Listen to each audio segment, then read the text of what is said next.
Hello, how are you? She had no date, no friends, and was sitting alone at the table until someone unexpectedly sat down beside her. But he wasn't just any man, he was the Mafia boss. Welcome to my library. I'm Lena, and our story is just beginning. Chapter 1: The Invisible Guest. I don't belong here.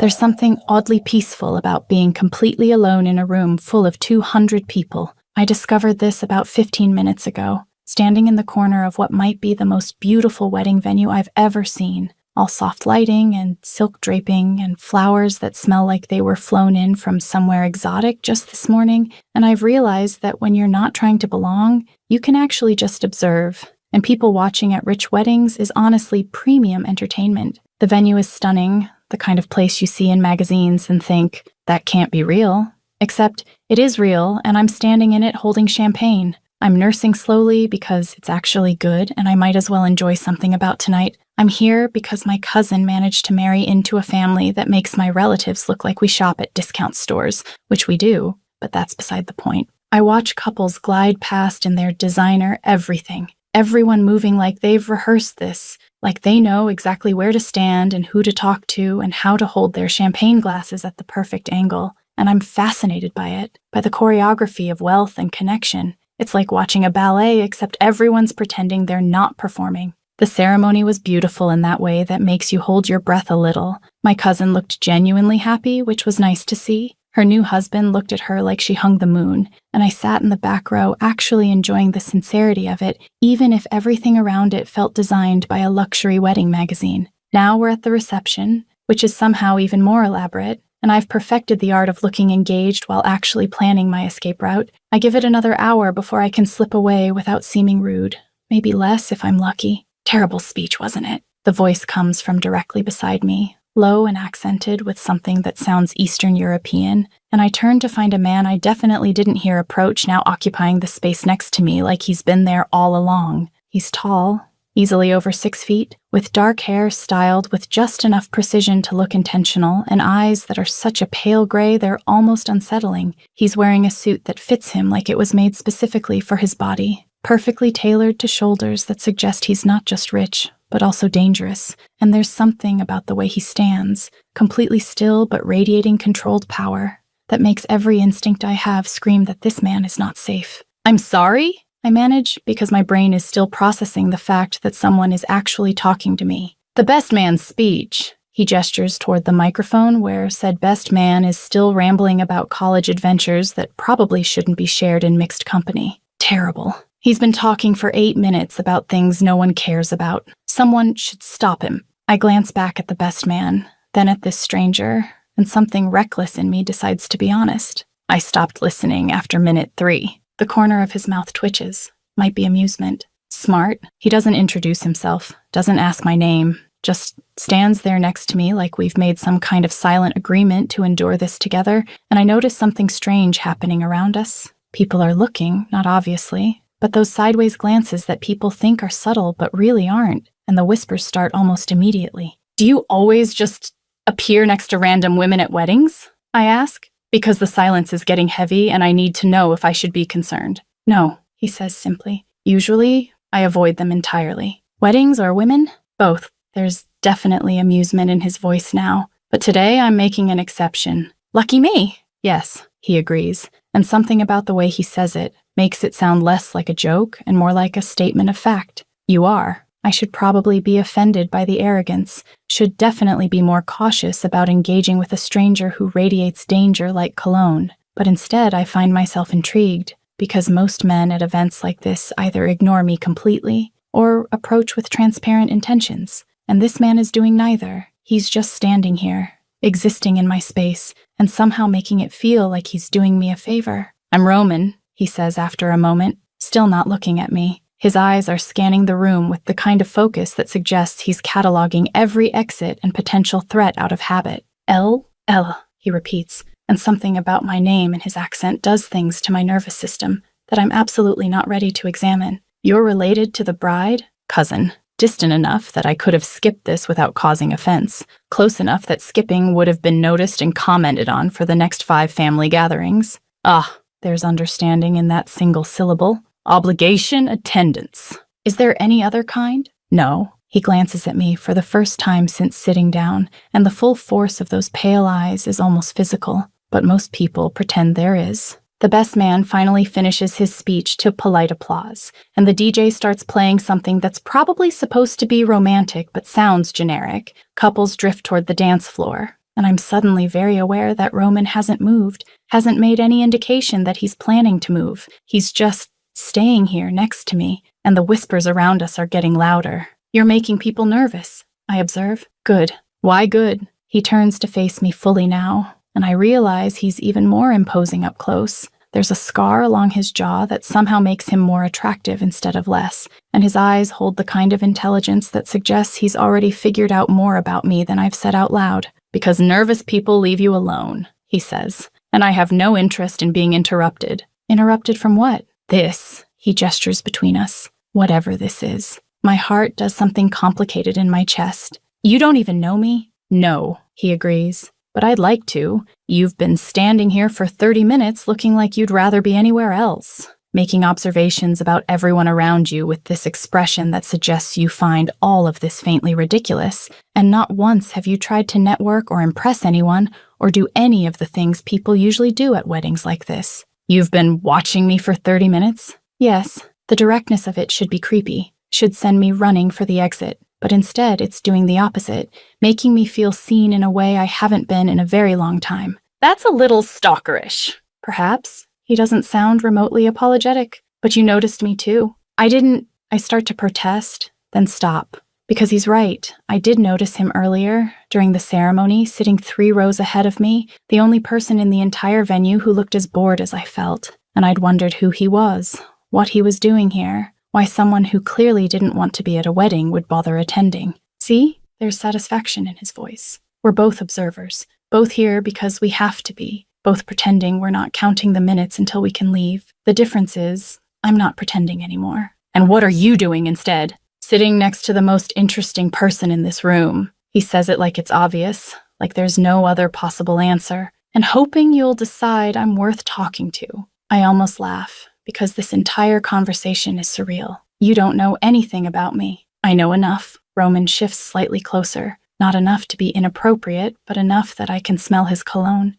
Something expensive and woodsy that makes my head spin slightly. I know you're intelligent, sarcastic, not impressed by wealth or status, and currently wondering if I'm dangerous. Are you? Yes. No hesitation. But not to you. The certainty in his voice should not be as attractive as it is. That's not reassuring. It wasn't meant to be reassuring, he says. It was meant to be honest. I don't do games, Elle. I don't do pretense or careful dancing around what I want. I saw you. I'm interested, and I'm making that clear. My mouth has gone completely dry. Just like that, around us, I can feel more eyes turning our way, more whispers starting, and I realize that whatever is happening here, it's becoming public. This isn't a quiet conversation anymore. It's a statement. And everyone in this room is trying to figure out what it means. People are staring, I say quietly. Let them. They're going to talk. They're already talking.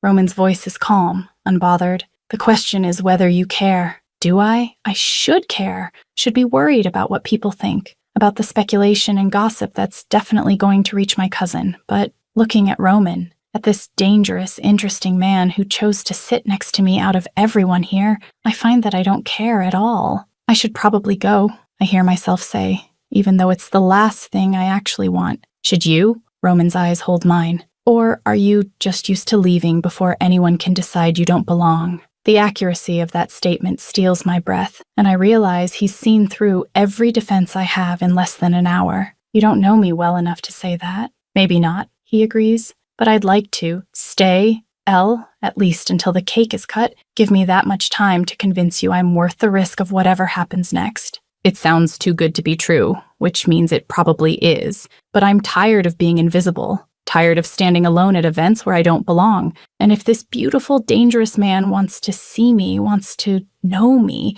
then maybe just this once I'll let myself stay. Until the cake, I say softly. Roman's smile is slow and devastating. Good. He doesn't move from beside me for the rest of the reception, doesn't dance, doesn't mingle, just stands there like a sentinel. And every time someone tries to approach me with thinly veiled curiosity or worse intentions, one look from him sends them away, and I realize something I've never experienced before. I didn't ask for protection, but somehow I'm receiving it anyway. And the most surprising part is I don't want him to stop. Chapter 2.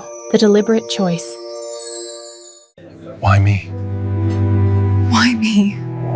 The thing about Roman is that nothing he does feels accidental. I realized this about 20 minutes after agreeing to stay until the cake, watching the way he's positioned himself, not just next to me, but slightly angled so that anyone approaching would have to go through him first. And it's subtle enough that most people wouldn't catch it, but I do, because I've spent my entire life reading body language to figure out where I stand in rooms I don't quite belong in. "You're doing it again," Roman says without looking at me. His eyes are tracking someone across the room. Some older man in an expensive suit who started walking our direction but changed course the moment he caught Roman's gaze. "Doing what?" "That thing with your fingers." He glances down at my hand, where I'm unconsciously tracing patterns on my champagne glass, small circles and figure eights that I don't even realize I'm making until he points it out. "You've been doing it since I sat down. It's how I knew you were nervous." I stop immediately, feeling caught. "I'm not nervous." "You are." There's amusement in his voice. "But not of me. You're nervous about all of this, the attention,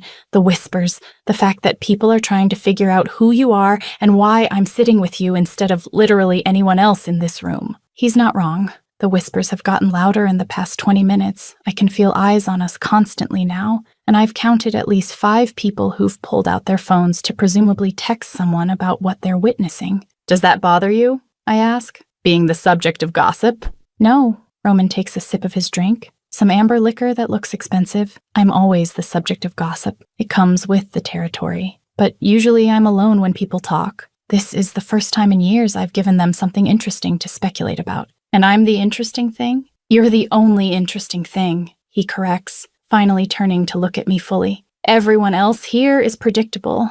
I can tell you exactly what they'll say, who they'll talk to, what alliances they're trying to form. But you're unreadable. And that's rare." I almost laugh. "I'm really not that complicated." "No?" Roman shifts his position, angles himself even more toward me, and suddenly the space between us feels smaller, more intimate. "Then tell me why you do that thing with your fingers when you're thinking. Why you've been watching the exit every few minutes like you're planning an escape route. Why you flinched when that woman in the red dress laughed too loud. Small things, barely noticeable, but they tell me you're not comfortable here." My heart is beating faster because he's right about all of it, and the fact that he noticed, that he's been paying that much attention, is both flattering and slightly terrifying. Maybe I just don't like weddings. "You liked the ceremony," he says with certainty. "I watched you. You smiled during the vows, real smile, not the polite one you've been using since the reception started, so it's not weddings you dislike. It's this part, the performance, the socializing, the being on display. You're very observant." "I'm very interested," Roman corrects. "There's a difference. I don't pay attention to everyone like this, Elle. Just you." The way he says my name, with that slight accent that turns the single syllable into something almost exotic, does things to my nervous system that I'm trying very hard to ignore. "Why?" The question comes out more vulnerable than I intended. "You don't know me. You could be talking to literally anyone here, people who actually belong in your world, and instead, you're sitting with someone who's clearly out of place." "That's exactly why." Roman's voice drops lower. "Because you don't belong here. You're not trying to impress anyone.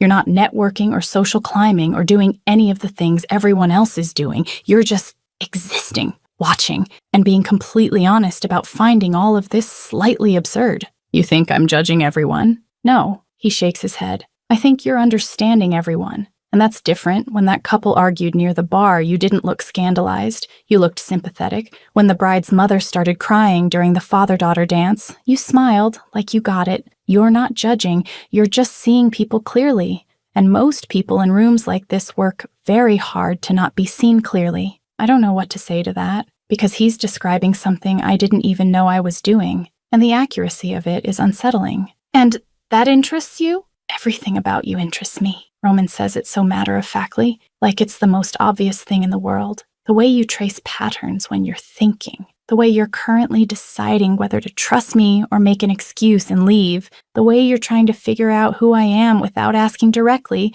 because you don't want to seem curious, even though you obviously are. I'm not, I start, then stop, because of course I'm curious. Okay, fine, I'm curious. You show up, sit next to me without asking, somehow make an entire room of people nervous just by existing, and act like this is all perfectly normal. So yes, I'd like to know who you are. Ask. The simplicity of it throws me. What? Ask me who I am? Roman's eyes hold mine. Ask me anything you want to know. I told you I don't do games, Elle. I mean it. So if you want to know something, just ask. I take a breath, decide to be direct. Are you dangerous? Yes. Should I be afraid of you? No. Why not? Because I've decided you're important. He says it like it's that simple. And I don't hurt people who are important to me. We just met. Doesn't matter. Roman's voice is absolutely certain. Sometimes you know immediately, and I knew the moment I saw you standing alone watching everything with those intelligent eyes trying to be invisible, but somehow being the most visible person in the room, at least to me. My mouth has gone dry, and I take a sip of champagne to buy time, to process what he's saying, because this is insane. We've been talking for maybe 40 minutes, and he's acting like he's already made some kind of decision about me, about us, and I don't know whether to be flattered or concerned. You're doing it again, Roman observes. What? The finger thing. He reaches out slowly, giving me time to pull away if I want, and covers my hand with his, stilling the patterns I was unconsciously tracing. You don't have to be nervous, Ella. Not with me. I'm not going to hurt you. I'm not going to push for more than you want to give. I'm just going to sit here and enjoy your company for as long as you'll let me. His hand is warm, his touch gentle despite the obvious strength in his fingers, and I should pull away, should maintain some kind of boundary. But I don't, because for the first time all night, I feel like I can breathe properly. People are really staring now, I say quietly, not pulling my hand away. Let them. They're going to think we're together. Good. There's satisfaction in his voice. Saves me the trouble of explaining to the 3 men who've been working up the courage to approach you that you're not available. I look around and realize he's right. There are at least 3 guys who keep glancing our way, clearly wanting to come over but being deterred by Roman's presence. I didn't notice. I know. Roman's thumb brushes across my knuckles, a small gesture that sends electricity up my arm. That's another thing I like about you. You're completely unaware of your effect on people. You think you're invisible, but you're not. You're just choosing not to see the attention you get. Maybe I don't want the attention. Then you definitely don't want those 3. Roman's voice has an edge now. Trust me, their interest isn't the kind you'd appreciate. There's something protective in his tone that I shouldn't find attractive, but absolutely do. And the terrifying part is I like it, like having someone pay attention to who's looking at me, who's approaching, like having someone care enough to position himself between me and potential problems. So, what kind of interest is yours? I ask, because I need to know what I'm getting into here. Roman is quiet for a moment, his thumb still tracing small patterns on my hand. Then he looks at me with those pale gray eyes and speaks with devastating honesty. The kind that means I noticed you before I even sat down. Watched you for the entire ceremony trying to figure out what made you different. Spent the last 40 minutes learning your tells and your patterns and the way you see the world. And I'm already thinking about how to convince you to let me keep doing this. Keep learning you. My heart is pounding so hard I'm sure he can feel it. That's intense, he supplies. Yes, I told you I don't do games. I see something I want. I'm direct about it, and I want to know you, Elle. Want to understand what makes you trace those patterns when you think, want to be the person who makes you forget to plan escape routes because you actually want to stay? You're very sure of yourself. No. Roman's voice softens slightly. I'm very sure of you, of the fact that you're worth the risk of being this direct, of possibly making a fool of myself, of giving people something to talk about for the next 6 months.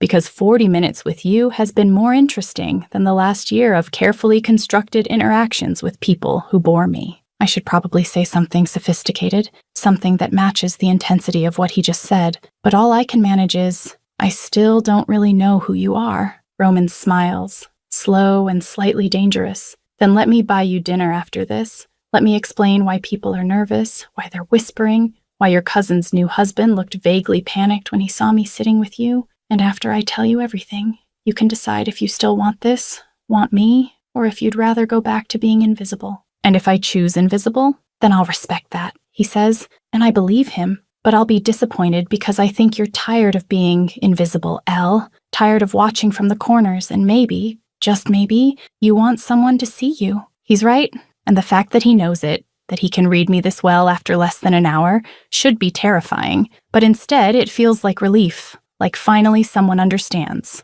The DJ announces the cake cutting, and I realize our agreed-upon time limit is approaching. Roman will have to let me go soon if I want to leave, but looking at him, at the way he's holding my hand like it's something precious, at the genuine interest in his eyes, I find that leaving is the last thing I want to do. Dinner? I hear myself say. You explain everything, and then I decide if this is something I want to pursue. Roman's smile is devastating, genuine pleasure lighting his eyes. Deal? But just dinner, I add, needing some kind of boundary. I don't even know your last name. Volkov, he says. Roman Volkov, and I'll tell you everything else over dinner.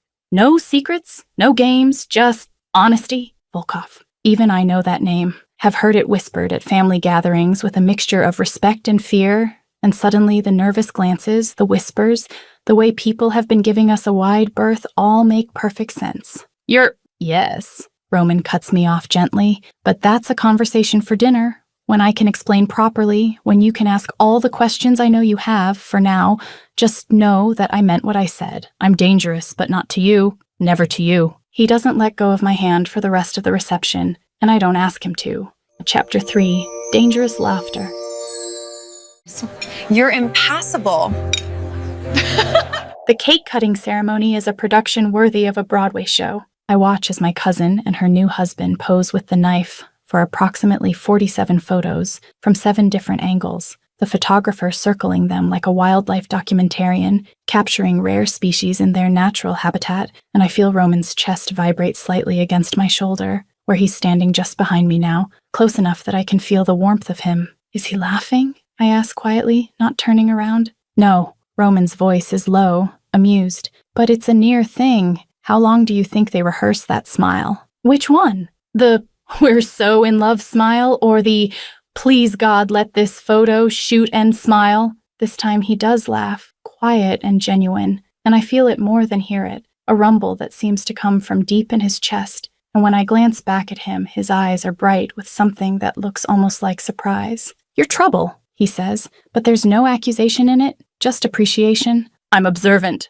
"Your trouble," he repeats, his hand finding the small of my back, a possessive gesture that should probably bother me but doesn't, and I'm starting to think that's exactly what I need. The cake is finally cut to enthusiastic applause, and servers appear with slices on delicate china plates. The cake itself is a work of art, 6 tiers of what I'm guessing is fondant and sugar flowers and architectural achievement, and I wonder idly if anyone will actually enjoy eating it, or if it's just for show. "Want to bet it's dry?" Roman murmurs near my ear, and the combination of his breath and his words makes me shiver. That's a terrible bet. Why? Because wedding cake is always dry. I turn to face him, have to tilt my head back to maintain eye contact. It's like a law of physics. The more expensive the wedding, the drier the cake. I think there's an inverse relationship between cost and actual edibility. Roman's smile is slow and dangerous and does absolutely devastating things to my pulse. Test the theory? Before I can respond, a server appears with 2 plates, offers them with a practiced smile, and disappears into the crowd. Roman takes both plates, hands me one, and I realize we're about to eat cake together, like this is a normal date instead of whatever this actually is. "On 3, he suggests. "You're making this into a scientific experiment? You started it with the physics comment?" "Fair point." I lift my fork. 1, 2, 3. We both take a bite simultaneously, and I have to suppress a grimace because yes, it's absolutely as dry as predicted, possibly drier. It's like eating sweetened sawdust held together with regret and expensive frosting. Roman makes a sound that might be disgust, swallows with visible effort, and sets his plate down on the nearest table like it personally offended him. "That was criminal. I warned you. You said it would be dry. You didn't say it would be a hate crime against taste buds." He's looking at the cake like he's considering having whoever made it arrested. "How much do you think they paid for that?" "Thousands, probably." "Thousands," he repeats, shaking his head. For something that tastes like disappointment wrapped in sugar? This is why I don't go to weddings. Everyone pretends everything is perfect when really it's all just expensive and uncomfortable and vaguely disappointing. I laugh, can't help it, because he's saying exactly what I've been thinking all night, but with the kind of blunt honesty that most people wouldn't dare voice out loud. You really hate weddings. I hate pretending, Roman corrects, his eyes finding mine again. I hate watching people perform happiness instead of feeling it. Hate the forced smiles and the scripted toasts and the fact that everyone here is calculating who they need to talk to instead of who they want to talk to. Present company excluded? Present company especially excluded. He says it with such certainty that my breath catches. You're the only person here who isn't performing, Elle. You're just watching, seeing, being honest about finding all of this ridiculous. And that's rare enough that I'd sit through 1,000 dry cakes just to keep talking to you. The compliment hits me harder than it should, and I have to look away, take a sip of champagne to cover the fact that I don't know how to respond to that level of directness. You're doing it again, I say, needing to deflect. Doing what? Saying things that are too honest, too direct. Most people don't operate like this.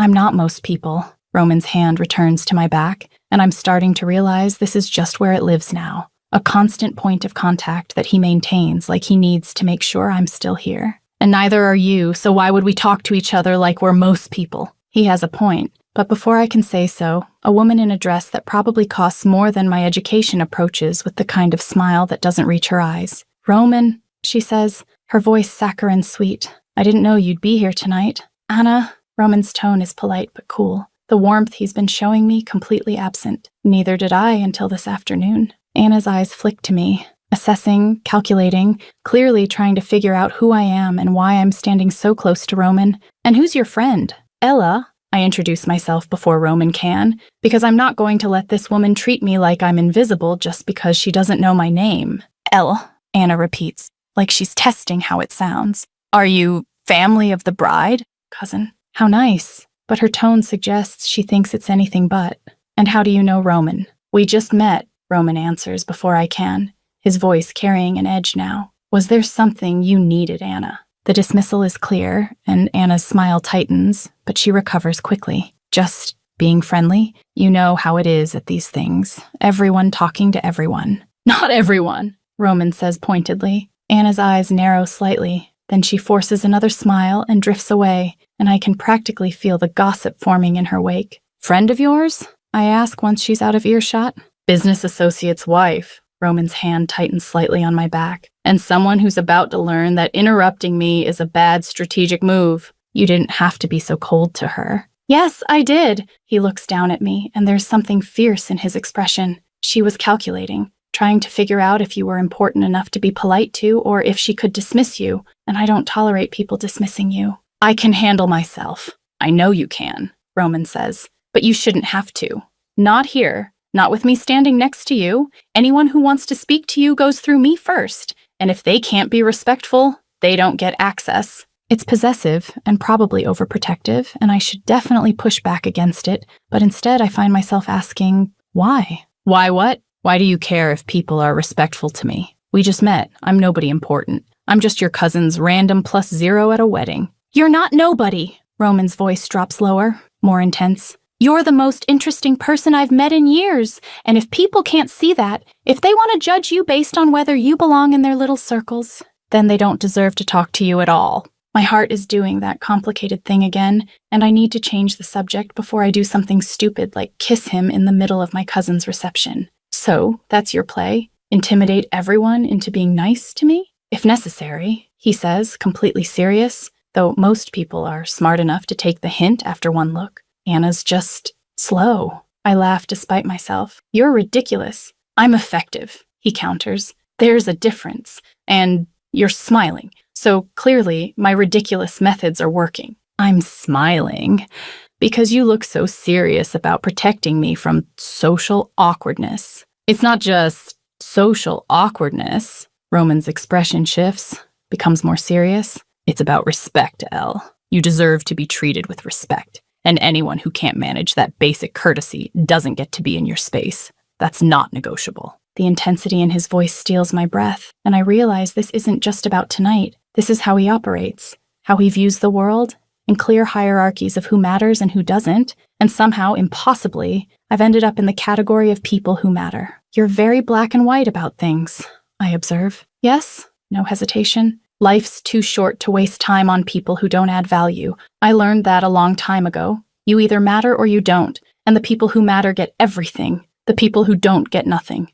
And I matter? You matter. He says it like it's the most obvious thing in the world. You mattered from the moment I saw you standing alone making observations about dry cake and forced smiles. You mattered when you agreed to stay until the cake cutting, even though you wanted to leave. You matter now, standing here letting me hold you like I have any right to, and you'll matter tomorrow when I take you to dinner and tell you everything you want to know. I should probably say something profound, should match the intensity of what he's offering, but all I can manage is, you really don't do things halfway, do you? No. Roman's smile is slow and heated. I really don't. When I decide something is worth my time, I commit completely. No half measures, no casual interest, all in or not at all. And Ella, I'm all in with you. The music shifts to something slower. Couples drift back to the dance floor, and Roman is looking at me like he's waiting for something, like he's giving me a choice. Are you going to ask me to dance? I hear myself say. Do you want me to? That's not an answer. Neither is that, he counters, but there's amusement in his eyes now. Fine. Yes, I want to ask you to dance, but I'm also aware that dancing with me will make this even more public, will give people even more to talk about, so I'm letting you decide if you're ready for that. I should say no, should maintain some distance, should remember that I barely know this man, and dancing with him will seal whatever speculation is already happening, but looking at Roman, at the way he's watching me with patient intensity, I find that I don't care about any of that. Yes, I say simply. Roman's smile is worth every whisper that's about to follow. Then dance with me. He takes my hand and leads me onto the floor, his other hand finding my waist with confidence that suggests he's done this before. And suddenly we're moving together to music. I'm not even hearing because all my focus is on the man holding me, on the way his hand splays possessively across my back, on the heat of him against me. You're good at this, I observe, because I need to say something before I forget how to breathe. My mother insisted I learn. Roman's voice is close to my ear now. Said a man who couldn't dance properly was a man who couldn't be trusted. Something about needing to know how to lead and follow in equal measure. Smart woman. She was. There's something soft in his voice that wasn't there before. She would have liked you, would have appreciated the way you see through all the performance, would have said you had good instincts. Would have. She passed 5 years ago. Roman says it matter-of-factly, but I can hear the grief underneath. Cancer quick and brutal. She was here one day and gone the next. I'm sorry. Don't be. His hand tightens on my waist. She lived exactly how she wanted, said exactly what she thought, and didn't waste time on people who bored her. You remind me of her, actually. Same sharp observation, same refusal to pretend. The comparison should feel like pressure, but instead it feels like a gift, like he's sharing something precious. Thank you. For what? For telling me that. For sharing her with me, even though we just met. Roman pulls back enough to look at me, and there's something raw in his expression. You're easy to talk to, Elle. Easier than anyone has been in a long time. I don't usually tell people about my mother, about anything personal. But with you, it just comes out like I can't help but be honest. Is that a bad thing? I don't know yet, he admits, but it's interesting, and I haven't been interested in anything in a very long time. We keep dancing, and I'm aware of people watching, of whispers getting louder, of the fact that this moment is being observed and cataloged, and will definitely be gossip tomorrow. But none of it matters because Roman is holding me like I'm something precious. And for the first time in my life, I feel like maybe I am. Chapter 4, The Spotlight. Let them stare. Stare. The song ends, but Roman doesn't immediately let go of me. His hand stays at my waist for 3 extra heartbeats before he steps back, and I notice something shift in the room. Like the entire reception took a collective breath and is now exhaling speculation. We're officially the entertainment, I murmur, watching a group of women near the bar lean in close to each other, their eyes darting our way. Let them be entertained. Roman's voice is unconcerned, but his hand finds the small of my back again as we walk off the dance floor, that now familiar point of contact that seems to be his default. They were bored anyway. At least now they have something interesting to dissect. We make it maybe 5 steps before my cousin intercepts us, still in her elaborate wedding dress, her new husband trailing slightly behind with an expression I can't quite read. "Ella," she says. Her smile is bright, but her eyes are calculating. "I didn't realize you knew Roman Volkov." The way she says his full name, with weight and emphasis, tells me she knows exactly who he is and is trying to figure out why I'm with him. "We just met tonight," I say honestly, because there's no point in pretending otherwise. "Tonight?"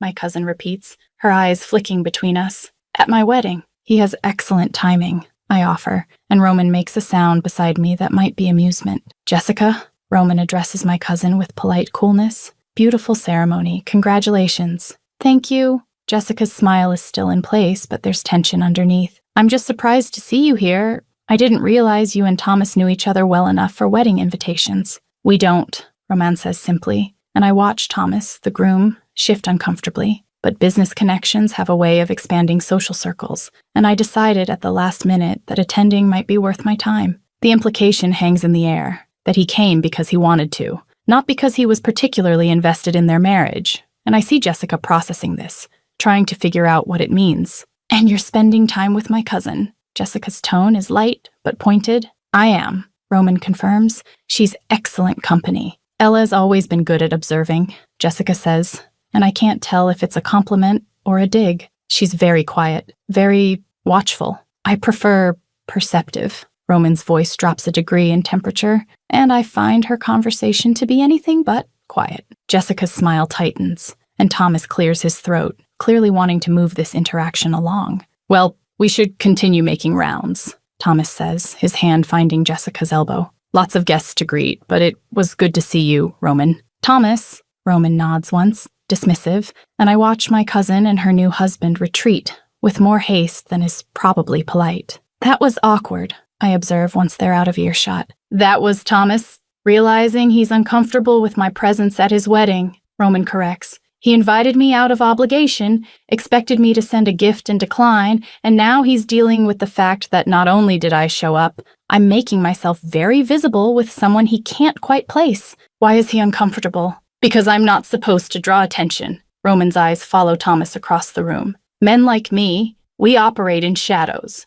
We're the names people whisper about but don't acknowledge publicly. And by sitting with you, dancing with you, making it clear you're under my protection, I've violated the unspoken rule of staying invisible." The words, "under my protection," make my stomach flip, but I focus on the larger implication. So you being here with me is making a statement. "Yes." "What kind of statement?" Roman looks at me, and there's something serious in his expression, that I don't care about their rules anymore, that I'm done pretending to be something I'm not just to make other people comfortable, and that you matter enough for me to stop caring about any of it. My heart is pounding, and I realize we're standing very close enough that I can see the exact shade of gray in his eyes, the small scar on his jaw that I noticed earlier, the way his mouth quirks slightly when he's about to say something he knows will affect me. "Who are you, Roman?" I ask quietly, needing the full truth now. Not just your name, not just that you're in business with Thomas. Who are you really? He's quiet for a moment, and I can see him deciding how much to tell me, how honest to be. Then he takes my hand and leads me away from the main reception area, through a door that opens onto a terrace that's empty and cold and private. "I run an organization," Roman says once we're alone, his back to the view, his full attention on me. Not the kind that gets advertised or listed on business cards, the kind that operates in spaces where legal and illegal blur together, where power matters more than legitimacy, where reputation is currency and violence is sometimes necessary. I should be afraid, should be backing away, but instead I just listen, waiting for him to continue. "Your cousin's husband, Thomas, he does business with people who do business with me," Roman continues. "Transportation, logistics, things that require discretion and protection. He's not directly involved in what I do, but he benefits from it, and that connection is why I received an invitation to this wedding." "And the other people here?" I ask, thinking about the nervous glances, the whispers. "Some know exactly who I am. Some have heard rumors. Most are smart enough to be cautious." Roman's eyes never leave mine, and all of them are trying to figure out why I'm here, why I'm making myself visible, why I'm with you. "Because I'm nobody," I say, the words coming out more bitter than I intended, because it doesn't make sense that someone like you would spend time with someone like me. No, Roman's voice is sharp. Because you're not performing.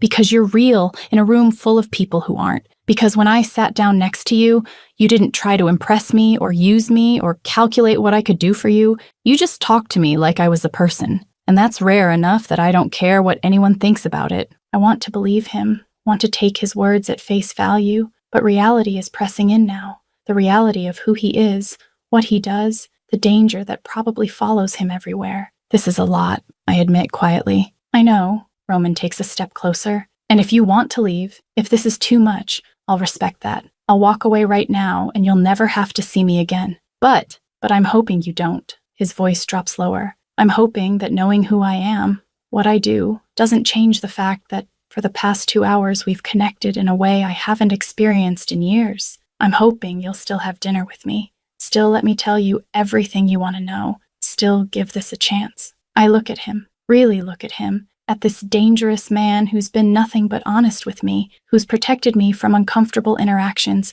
who's shared pieces of himself that I suspect he rarely shows anyone. And I realize that I'm not afraid, cautious maybe, aware of the risk, definitely, but not afraid. I'm still going to dinner with you, I hear myself say. Something like relief crosses Roman's face. Yeah, I confirm, but I want complete honesty. No more hints or careful wording. If I'm doing this, if I'm taking this risk, I need to know everything. You'll have it, Roman promises. Every truth, every answer, everything you want to know. No filters, no protection, just honesty. Okay, he echoes, and his smile is small but genuine. Should we go back inside? Probably. I glance at the terrace door, though I'm guessing we're already the main topic of conversation in there. Definitely. Roman agrees, but at least now you know why. And you're still here, still with me, and that matters more than anything they're saying. He offers me his arm, a surprisingly old-fashioned gesture, and I take it,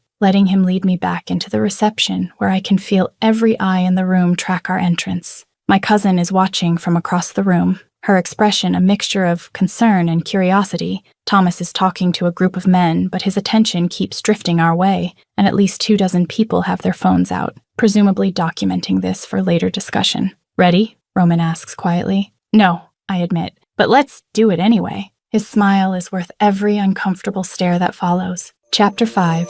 The Breaking Point. Stop touching me!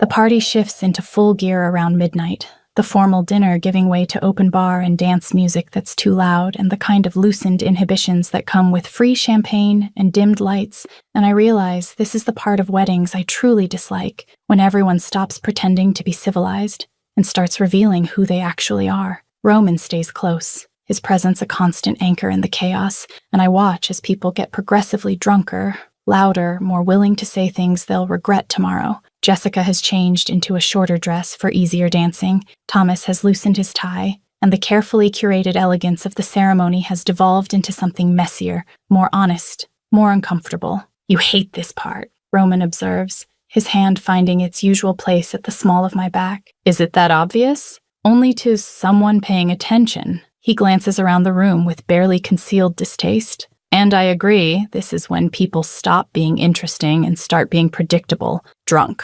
inappropriate, thinking they're charming when really they're just loud. You sound like you've been to too many of these. I have. Roman's voice is dry, and I usually leave before this part, but tonight I'm making an exception. Because of me? Because of you, he confirms. Then his phone vibrates in his pocket. He pulls it out, glances at the screen, and his expression shifts to something more serious. I need to take this business. It'll be quick. I'll be fine, I assure him, even though part of me wants to ask him to stay. 2 minutes, Roman promises, his hand squeezing my waist briefly before he steps away toward the terrace where it's quieter, and I watch him go, phone already pressed to his ear, his posture shifting into that business mode I've glimpsed a few times tonight. I'm alone for maybe 30 seconds before I see him weaving through the crowd toward me, mid-30s maybe. Expensive suit that's now rumpled, tie askew, holding what's probably his 5th or 6th drink based on the unsteady way he's moving, and there's something about his face, about the way he's looking at me, that makes my stomach drop with recognition. Elle? The man says my name too loud, too familiar, stopping closer than is appropriate. Ella fucking Morrison, is that really you? I know that voice. Know that face even though it's aged and gotten softer around the edges, and suddenly I'm 17 again and trying to avoid him at family gatherings, at parties, at anywhere our social circles overlapped. Derek, I keep my voice neutral, glancing toward the terrace where I can see Roman's silhouette through the glass, still on his phone. It's been, 8 years? Derek sways slightly, his eyes tracking over me in a way that makes my skin crawl. You look good. All grown up now. Thanks, I say flatly, hoping he'll take the hint and leave. But Derek has never been good at reading social cues, especially when drunk. Remember those summers at your cousin's lake house? Derek moves closer, and I can smell the whiskey on his breath. Good times. You and me. We had something going back then. We didn't, I correct sharply. You followed me around, and I repeatedly told you I wasn't interested. You were just playing hard to get. Derek laughs like this is funny, like my discomfort is entertainment. All that teasing, pretending you didn't want it. I wasn't pretending.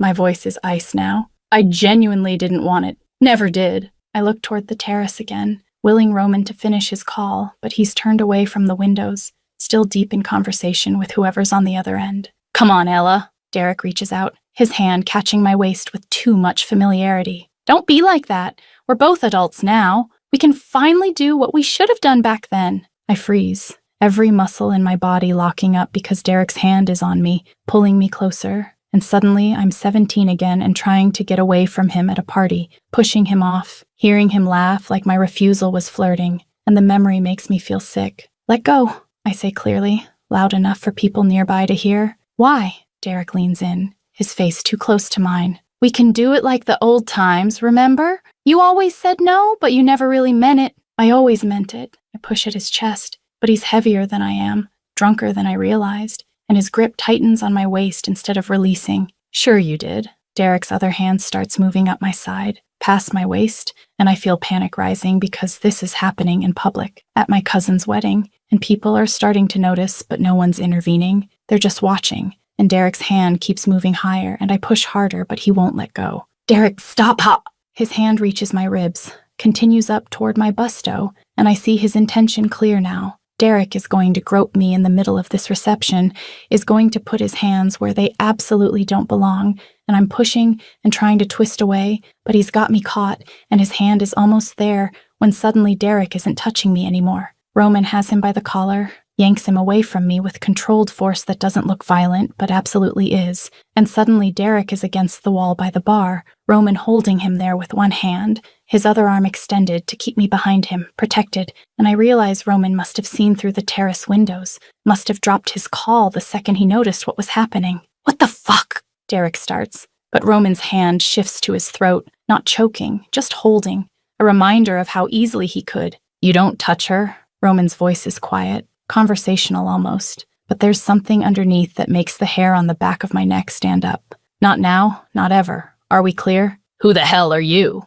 Derek tries to sound tough, but his voice cracks. Someone you really don't want to make angry. Roman's grip tightens slightly. And you've already made me very angry, so I suggest you listen carefully. Ella said no. She pushed you away. She told you to stop, and you ignored all of it. Which means you're either stupid or you think you can do whatever you want without consequences. She always played hard to get, Derek slurs, and I feel something crack inside my chest. Back in high school, she'd say no, but she'd always give in eventually. I just had to push a little. The reception has gone silent around us, everyone watching now, and I feel exposed, humiliated, because Derek just told an entire room full of people that I gave in, that I ceded to his advances, and it's not true. I never gave him anything, but now everyone's looking at me like maybe I did, like maybe I'm the one who led him on. That's not true, I say, but my voice comes out shaky, uncertain, and I hate that I sound weak when I need to sound strong.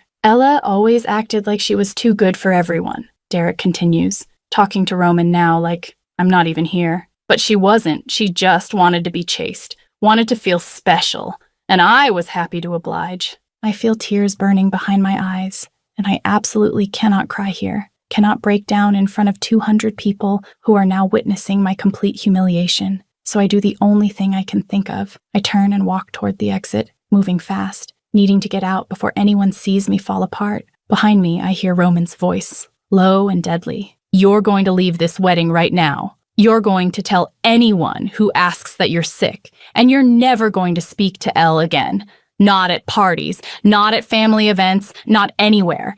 Because if you do, if you so much as look at her wrong, I will make sure you understand exactly how serious I am about protecting what's mine. She's not yours, Derek starts. She is now, Roman cuts him off. And that means she's untouchable. Do you understand what that word means, Derek? Untouchable, as in, if you come near her again, I will touch you in ways that leave permanent reminders. I don't hear Derek's response because I'm already outside, pushing through the doors into the cold night air, my heels clicking on the pavement as I put distance between myself and the reception, between myself and the stares and whispers and Derek's lies that everyone just heard. The parking lot is mostly empty, just rows of expensive cars gleaming under streetlights, and I find a spot between two vehicles where I can't be seen from the venue and let myself break. The tears come hard and fast, angry tears more than sad ones, because Derek just humiliated me in front of everyone, made it sound like I was playing games when really I was just trying to survive his attention, and now everyone in there thinks I'm a tease, thinks I led him on, thinks I gave him something I never gave. I hear footsteps behind me and know without looking that it's Roman. He moves quietly, but I've gotten used to the particular rhythm of his walk, the weight of his presence. Ella, his voice is soft, gentler than I've heard it all night. I'm fine, I lie, wiping at my face with shaking hands. You're not, Roman says, and then he's in front of me, his hands coming up to cup my face, tilting it up so he can see the tears I'm trying to hide. And that's okay. You don't have to be fine right now. Everyone thinks I can't finish the sentence, can't say out loud what Derek implied. Everyone thinks Derek is a drunk asshole who got thrown out of a wedding, Roman corrects, his thumbs brushing away tears. And anyone who believes his version over yours isn't worth concerning yourself with. But he said he lied. Roman's voice is firm. I know he lied, Elle. I watched you with him. I saw the way you froze when he touched you, the way you pushed him away, the panic in your eyes when he wouldn't let go. That's not someone who wanted attention. That's someone who was being assaulted. The word assaulted makes something loosen in my chest, because that's what it was. Even if it was brief, even if Roman stopped it. Derek put his hands on me without permission and wouldn't stop when I said no, and hearing Roman name it for what it was makes the humiliation feel slightly less overwhelming. I hate that everyone saw that, I whisper. I hate that I wasn't standing closer, Roman says, and there's guilt in his voice that surprises me. I should have ignored that call, should have stayed right beside you, and by the time I looked through the window, Derek had his hands on you. That's unacceptable. I should have been there. You can't be with me every second. Why not? He asks, completely serious. If being with you every second means you never have to feel like that again, never have to push away some drunk asshole who thinks he has rights to your body, then I'll stay beside you every second for the rest of my life. The intensity of the statement steals my breath, and I look up at him, really look at him, and see something in his expression that I've never seen before. Something raw and vulnerable, almost painful. You're upset, I observe. I'm furious, Roman corrects. At Derek, at myself, at the fact that you're standing here crying because someone violated your boundaries and I didn't stop it fast enough. You stopped it. Not fast enough, he says again, and his hands are still on my face, still gentle despite the anger I can feel vibrating through him. Ellie, I need you to understand something. When I said you matter to me, when I said you're important, I meant it in ways I'm only just starting to comprehend, and seeing you hurt, seeing you cry because someone touched you without permission, it's breaking something inside me that I didn't even know could break anymore. I reach up, cover his hands with mine. What do you mean? I mean, I haven't felt protective like this in years. Roman's voice drops lower. I haven't cared enough about someone to feel actual rage at the thought of them being hurt. I've been numb for so long, Ella, just going through motions, doing what needs to be done, and then you showed up at a wedding I didn't want to attend, and suddenly I'm feeling everything again. Anger, protectiveness, fear, and it's terrifying because I don't know what to do with it. You're doing fine, I say softly. I'm doing terribly, he counters. I want to go back in there and finish what I started with Derek. I want to make sure he never forgets what happens when he touches you. I want to track down everyone who was watching and make sure they know the truth, that you're not what he said, that you're... He stops, and I see him struggling with something. That I'm what? I prompt. That you're everything, Roman finishes, the words coming out rough. That you're intelligent and honest and kind, that you see through bullshit, that you trace patterns on glass when you're nervous, that you smile when you think no one's watching, that you deserve better than drunk assholes who won't take no for an answer, and that now, after tonight, after seeing you cry because of him, I'm never going to let anyone hurt you again. The declaration should be overwhelming, should feel like too much too fast, but instead it feels like relief. Like someone finally seeing all of me and deciding I'm worth defending. Roman, I start, but he pulls me closer, wraps his arms around me, and suddenly I'm pressed against his chest, his heart beating fast under my ear, his warmth surrounding me. Let me hold you, he says quietly, just for a minute. Let me hold you and pretend I can protect you from everything, even if we both know I can't. So I do. I let myself lean into him, let myself take comfort in his strength. And for the first time tonight, I feel like I can breathe properly, like the humiliation is something I can survive because I don't have to survive it alone. We should leave, Roman says after a moment. Get you out of here, away from all of this. What about dinner? Dinner can wait. He pulls back enough to look at me. Right now, you need distance from that reception and everyone in it. So I'm taking you home, making sure you're okay, and then tomorrow, when you've had time to process this,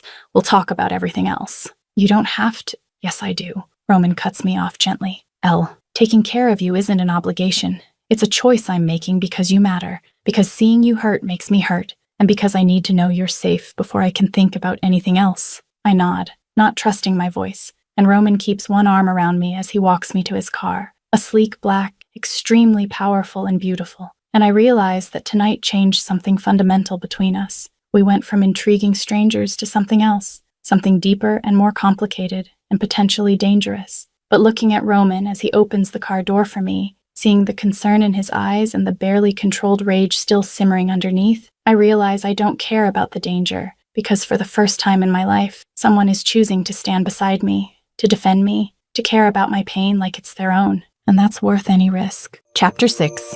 Consequences. I'm scared.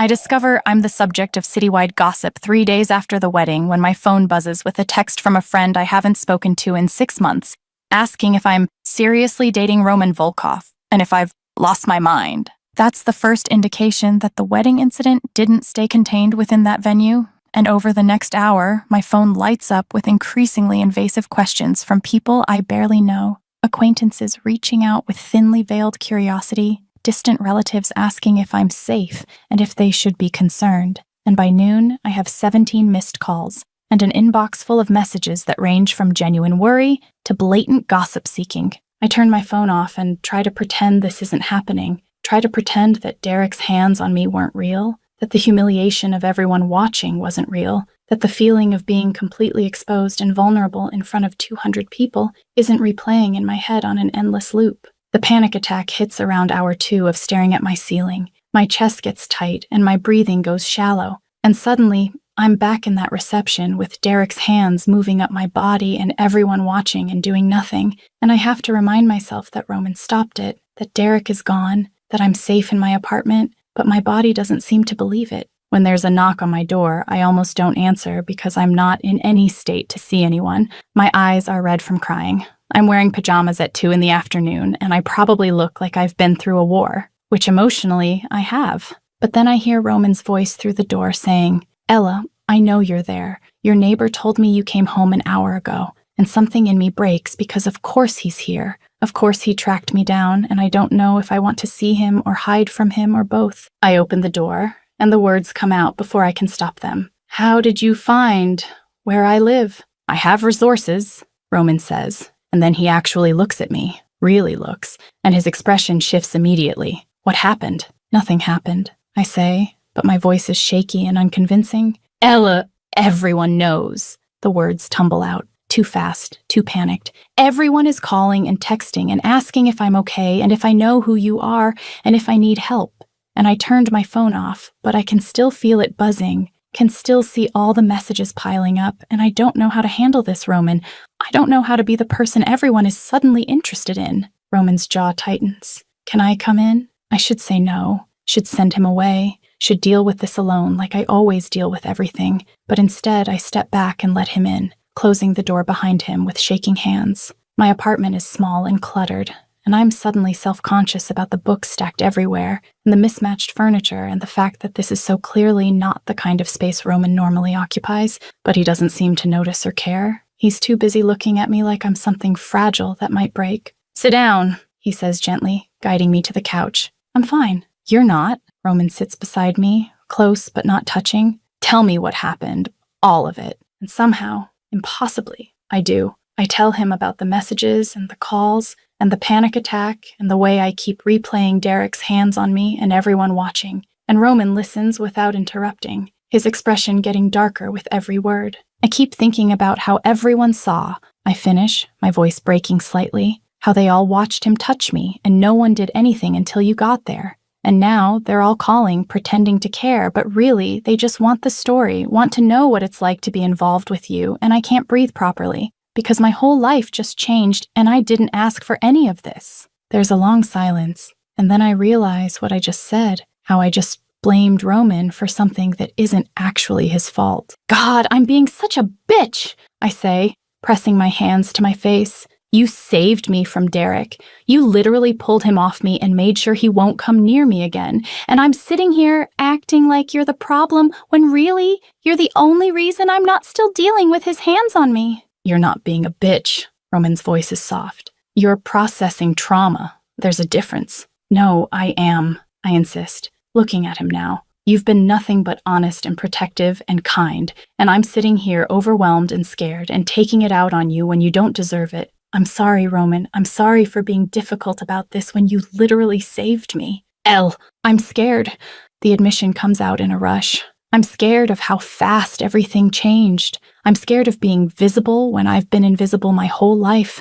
I'm scared that Derek's lies are what people will remember instead of the truth. I'm scared of being connected to your world when I don't understand it. And I'm scared of how much I already care about you when we've only known each other 3 days. Roman's expression does something complicated. "You care about me?" "Obviously," I say, because it feels pointless to deny it now. "You're intense and protective, and you see me in ways no one else ever has. And that's terrifying, Roman, because what if I'm not actually worth all of this? What if you decide I'm not as interesting as you thought, and I've already changed my entire life for you? That's not going to happen. You don't know that." "Yes, I do," Roman says with absolute certainty. "Ella, you're not some passing interest. You're not someone I'm going to get bored with. I chose you, and when I choose something, I don't unchose it just because it gets complicated." "But it is complicated," I say quietly. My phone won't stop ringing. People I haven't talked to in years are suddenly very invested in my life, and I know it's because of you, because being seen with you means something, and I'm grateful. I really am grateful that you protected me, but I'm also overwhelmed and I don't know how to process all of it. Roman is quiet for a moment, then he reaches out and takes my hand. The gesture is gentle, asking permission rather than demanding. "Can I tell you something?" "Okay." "When I saw Derek with his hands on you, when I saw you trying to push him away and him not stopping, something in me broke." Roman's voice is low, intense. "I've seen violence. I've caused violence. I've done things I'm not proud of. But watching someone touch you without permission, watching you be scared and vulnerable, that was different. That made me feel something I haven't felt in years." "What did you feel?" "Rage," he says simply. "Pure, unfiltered rage at the thought of someone hurting you, and then fear because I realized how much I already cared about you, how much it mattered to me that you were okay. And that's terrifying for me too, Ella, because caring makes you vulnerable, makes you breakable." I look at our joined hands. "So, we're both scared. We're both terrified," Roman corrects. "But we're terrified together, which is better than being terrified alone." Despite everything, I almost smile. That's a terrible sales pitch for a relationship. "Good thing I'm not selling anything," he says. "I'm just being honest. This is going to be complicated. People are going to talk, your life is going to change, but you don't have to navigate any of it alone. I'm here, I'm choosing to be here, and I'm going to make sure you're protected even when that protection comes with consequences." "I really am grateful," I say, needing him to understand, "for what you did at the wedding, for stopping Derek, for making sure he won't come near me again. I know I'm being difficult about the attention and the changes, but I'm not ungrateful, Roman. You saved me, and I don't know how to properly thank you for that." "You don't need to thank me." Roman's thumb traces patterns on my hand. "Protecting you isn't something that requires gratitude. It's just something I do because you matter. Okay, I'm definitely being chata now, I say with a watery laugh, using the Portuguese word because it fits better than difficult. You're being perfect, and I'm sitting here spiraling about phone calls when you literally rescued me from assault. You're not being chata, Roman says, stumbling slightly over the unfamiliar word, but getting the meaning. You're being human. You're allowed to be overwhelmed, Elle. You're allowed to need time to process everything that happened. You don't have to be strong all the time. The permission to be vulnerable does something to my chest, makes the tears I've been holding back start to fall again, and Roman pulls me closer, wraps his arms around me, and lets me cry against his shoulder. I hate crying, I mumble against his shirt. I know. His hand runs through my hair, soothing. But you needed to, and you're safe now. Derek is gone. The wedding is over, and you don't have to face any of this alone. We stay like that for a long time. Him holding me while I process 3 days of trauma and fear and overwhelming change, and eventually the tears stop, and I'm just breathing, just existing in the safety of his arms. Thank you, I say finally, pulling back to look at him, for coming here, for checking on me, for not being angry that I turned my phone off. I'll always come, Roman says simply. That's what choosing you means, Elle. It means I don't let you disappear, even when you want to, even when you're scared. I'll always find you and make sure you're okay. That should probably be creepy, but it's not. But it's not, I admit. It's actually kind of comforting, knowing someone cares enough to show up uninvited just to make sure I'm still breathing properly. Are you? Roman asks. Breathing properly? Better now, I say honestly. Still scared, still overwhelmed, but better you being here helps. Which is annoying because I wanted to be independent and handle this alone, but apparently I can't. Or maybe you can, Roman suggests. But you don't have to. There's a difference between needing someone and choosing to let them help. And I think you're doing the second one. I consider this. That's annoyingly insightful. I have my moments. There's amusement in his voice now. Now, are you going to turn your phone back on and deal with those 17 messages, or are we going to pretend they don't exist? Can we pretend for a little longer? We can pretend as long as you need, Roman says. But eventually, you're going to have to face it, and when you do, I'll help you figure out what to say, how to handle the questions, who deserves answers, and who deserves to be ignored. You'd do that? Elle, I'd do anything for you. He says it like it's obvious. We've established this. You matter to me. That means I help you deal with complicated situations, even when those situations exist because of me. They exist because of Derek, I correct. Not because of you, you're just dealing with the aftermath. Either way, Roman's hand finds my face, tilting it up so I have to look at him. I'm here. I'm not leaving, and we're going to figure this out together. Complicated and terrifying and all. I lean into his touch. This is a disaster. Probably, he agrees. But at least it's an interesting disaster. You keep saying that. Because it's true, Roman smiles slightly. And because you keep staying despite the disaster, which tells me you think it's worth it too. Maybe, I admit. Or maybe I'm just bad at making rational decisions. Or maybe, he suggests, you're finally making decisions based on what you actually want instead of what's safe. And that's terrifying, but also brave. I don't feel brave. You are, though, Roman says with certainty. You survived Derek. You're surviving the aftermath. You're sitting here being honest about being scared instead of pretending you're fine. That's brave, Elle. Even if it doesn't feel like it. I don't know what to say to that, so I just lean forward and rest my forehead against his shoulder, letting myself take comfort in his solid presence, in the fact that he showed up and stayed and isn't judging me for falling apart. Can we have that dinner now? I ask quietly. The one you promised, where you tell me everything and I get to ask all my questions? Right now? Right now, I confirm. I need to know exactly what I'm getting into, what your world looks like, what being connected to you actually means, and I need you to be completely honest about all of it, even the scary parts. Especially the scary parts, Roman agrees. Get dressed. I'm taking you somewhere quiet where we can talk without interruption, and I'm going to tell you everything you want to know. No filters, no protection, just truth. That sounds ominous. It's going to be honest, he corrects. And honesty is sometimes ominous, but it's also necessary if we're going to make this work. I stand, feeling steadier now, and head toward my bedroom to change. Roman? Yeah? I really am sorry for being difficult earlier. I look back at him. You didn't deserve that. You're allowed to be difficult, Roman says. You're allowed to process trauma in whatever way you need. Just don't disappear on me again, okay? If you need to turn your phone off, text me first so I know you're safe. Deal? Deal, I agree. And something warm settles in my chest because he's not asking me to be perfect, just asking me to let him know I'm okay. And that feels manageable. An hour later, we're at a small restaurant that's clearly too expensive for normal people, but perfect for private conversations, tucked in a corner booth where no one can overhear. And Roman is telling me exactly what his world looks like, the businesses that are legitimate and the ones that aren't, the violence that sometimes comes with protection, the enemies he's made, and the power he holds. And I listen, really listen, and realize that I'm not scared of him. I'm scared of losing him, of getting attached to someone whose life is dangerous, of caring about someone who might not always come home. But looking at Roman across the table, at the way he's being brutally honest about everything I asked, I realize I'm already attached, already care, already in too deep to walk away now. So I don't. Chapter 7. The Price of Protection. I need boundaries.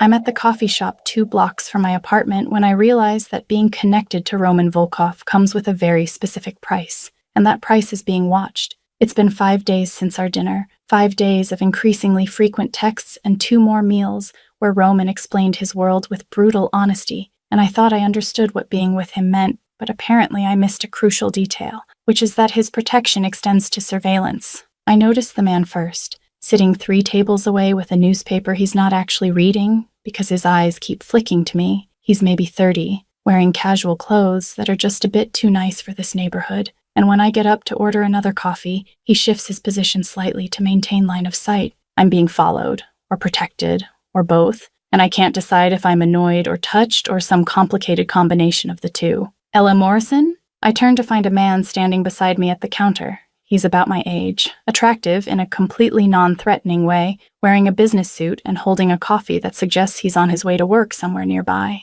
Yes, I say cautiously, because strangers knowing my name is still strange. I thought that was you. He smiles, friendly and open. We met at your cousin's wedding. I'm Andrew. I work with Thomas. I vaguely remember seeing him at the reception, though honestly most of that night is a blur of champagne and trauma and Roman. Right, hi. I wanted to apologize, Andrew continues, his expression shifting to something more serious. For what happened with that guy, Derek. Everyone was talking about it after you left, and I felt terrible that no one intervened sooner. It's fine, I say automatically, even though it's not fine, and probably never will be. It's not fine, Andrew says, echoing my thoughts. But I'm glad Roman was there. Glad you had someone watching out for you, anyway. I just wanted to say that if you ever need anything, or if you want to grab coffee sometime and talk to someone who's not part of all that intensity, I'm around. It's a perfectly innocent offer, friendly and casual, and exactly the kind of thing normal people do. But I can feel the man 3 tables away shift his attention, and I know without looking that he's now very focused on this conversation. That's nice of you, I say, trying to figure out how to politely decline without seeming rude. No pressure, Andrew adds quickly. I know you're seeing Roman. Everyone knows that. I just thought you might want a friend who's not connected to all the complicated stuff. Someone normal to talk to. I appreciate that, I say honestly. Can I think about it? Of course! Andrew pulls out a business card, hands it to me. My cell is on there. Text me if you want to get coffee. Or don't.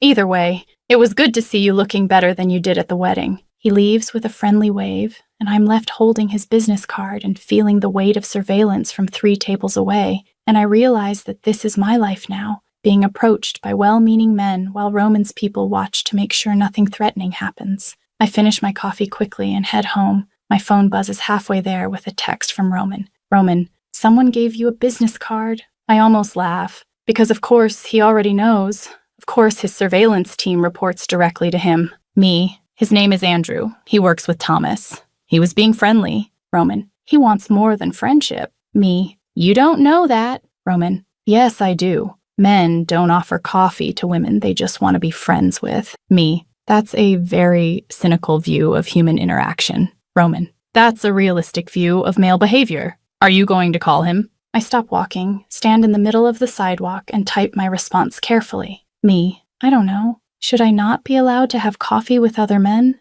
The 3 dots appear, disappear, appear again, and I can practically feel Roman deciding how to respond without sounding controlling. Roman, you're allowed to do whatever you want, but I'd prefer you didn't. Me, why? Roman, because I'm a jealous bastard, and the thought of you having coffee with someone who clearly wants to date you makes me want to break things. The honesty is startling, and I don't know whether to be flattered or concerned. Me, at least you're honest about it. Roman, I told you I don't do games. I'm possessive and jealous, and I don't share well. If that's a problem, tell me now. I stare at my phone, at this man who's being brutally honest about his flaws, and I realize I need to see him in person for this conversation. Me, where are you? Roman, office. Why? Me, because we need to talk about this face to face. Roman, come over. Me, now? Roman, right now. I'll send a car. 20 minutes later, I'm being escorted into a building that's all steel and glass and money,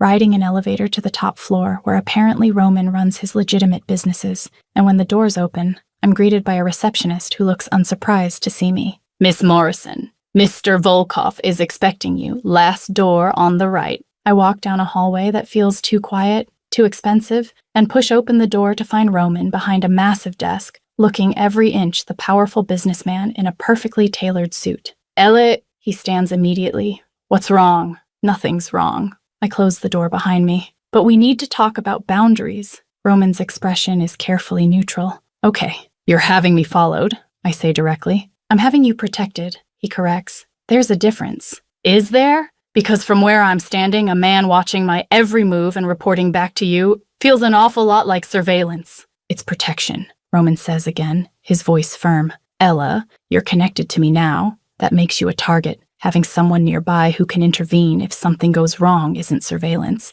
It's common sense. And texting me about a business card someone gave me, that's protection too? That's me, making sure you know I'm aware of what's happening in your life. Roman comes around the desk, leans against it. That's me being honest about the fact that I don't like other men approaching you. I'm not your property, Roman. I never said you were. His voice is calm, but there's tension underneath. But you are mine, Ella. You're under my protection. You're connected to me in ways that matter. And that means I care about who's approaching you and what their intentions are. Andrew was being friendly? Andrew wants to date you, Roman says flatly. He waited until you were alone, approached in a public place where you'd feel safe, offered friendship as a way in. It's textbook courtship behavior, and I don't like it. So what am I supposed to do? Never talk to men again? Talk to whoever you want. Roman's jaw is tight now, but don't pretend that Andrew's intentions are innocent. And don't be surprised when I'm honest about hating the idea of you having coffee with someone who wants what I have. What you have? I cross my arms. You make me sound like a possession. You're not a possession. Roman's voice drops lower. You're a choice. My choice. The person I decided matters enough to protect, to be possessive about, to be jealous over, and yes, Elle, I'm going to be honest about hating the idea of you spending time with men who want to take you away from me. What if I want to have coffee with Andrew? The question hangs in the air, and I watch Roman's expression shift through several emotions before settling on something controlled. Then you can, he says finally. I'm not going to stop you. I'm not going to forbid it. I'm just going to be very honest about the fact that I hate it, that I'll spend the entire time you're gone imagining him making you laugh, making you comfortable, offering you something normal that I can't give you, and I'll hate every second of it. That's not fair. No, Roman agrees. It's not fair, but it's honest, Ella. My interest in you was never light. It was never casual. From the moment I sat down next to you at that wedding, I was all in, possessive and protective and completely unreasonable about sharing your attention. And if that's too much, if you need someone less intense, then tell me now before I get any more attached than I already am. I stare at him, at this powerful man admitting he's already attached, already invested, already too far gone to be rational about this. I don't want someone less intense, I hear myself say. Then what do you want? I want to understand the rules. I move closer. I want to know what being yours actually means, what I'm allowed to do, what crosses lines, what makes you jealous versus what makes you actually concerned, because right now I'm navigating blind, and that's not fair to either of us. Roman is quiet for a moment, then he reaches out and pulls me closer, his hands on my waist. You're allowed to do anything that doesn't put you in danger. You're allowed to have friends,